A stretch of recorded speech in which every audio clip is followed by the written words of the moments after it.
अहम खबर आपको दें, एडमिनिस्ट्रेटर कराची की तैनाती पर डेडलॉक बरकरार। एमक्यूएम पीपल्स पार्टी की आला क़यादत से बात करेगी। वजीर आला सिंध से मुज़ाकरात में मामला हल ना हो सका। एमक्यूएम का इशूज पर पीपी क़यादत से हतमी बात करने का फैसला। मजीद जानेंगे बोल न्यूज़ के नुमाइंदे इरशाद संजरानी से।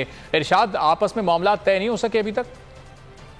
बिल्कुल, ये रात जो है 2 घंटे से जायद जो है मुज़ाकरात हुए हैं वज़ीर सिंध की सदारत में, और गवर्नर सिंध वहाँ पर मौजूद है। खालिद मकबूल सिद्दीकी एमक्यूएम की क़यादत वहाँ पर मौजूद थी, और ज़राए ने कंफर्म किया है कि जो डेडलॉक है एडमिनिस्ट्रेटर कराची की तैनाती पर, वो अभी तक हल नहीं हो चुका है। और फौरी तौर पर जो है खालिद मकबूल सिद्दीकी ने एमक्यूएम की क़यादत ने कहा था कि एडमिनिस्ट्रेटर कराची की फौरी तैनाती की जाए, और साथ साथ जो हल्का बंदियाँ होनी है बल्दियात के हवाले से, वो उसका मामला भी हल नहीं हो सके। मजीद कुछ मामला थे, इस पर जो है वज़ीर आला सिंध ने कहा है कि वो पीपल्स पार्टी की क़यादत से एमक्यूएम को बात करना पड़ेगी। तो अब एमक्यूएम की क़यादत ने फैसला किया है कि आइंदा चंद रोज में पीपल्स पार्टी क़यादत से जो बिलाल भुट्टो जरदारी है चेयरमैन पीपल्स पार्टी, और आसिफ जरदारी जो को चेयरमैन पीपल्स पार्टी है, उनसे मुलाकात करेगी। और तहफ़्फ़ुज़ात जो है हल ना होने पर जो है एमक्यूएम से जो तहरीरी मुआहिदा किया गया था हुकूमत की तब्दीली के वक्त जो है वो उसको याद दिलाएगी। और मनो अमल ना होने पर जो खालिद मकबूल सिद्दीकी ने अब एमक्यूएम की क़यादत जो है, उनकी क़यादत में जो है आसिफ जरदारी और बिलाल भुट्टो जरदारी से मुलाकात करेगी, और तहरीरी मुआहिदे पर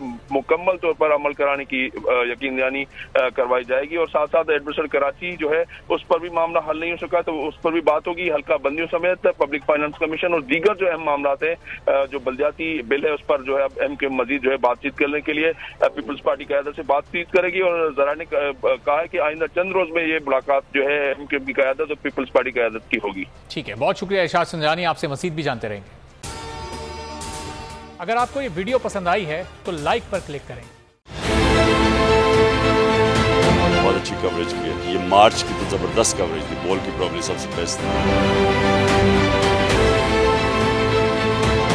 सबसे ज्यादा रील्स और सबसे ज्यादा रेटिंग के साथ बोल रहा नंबर 1।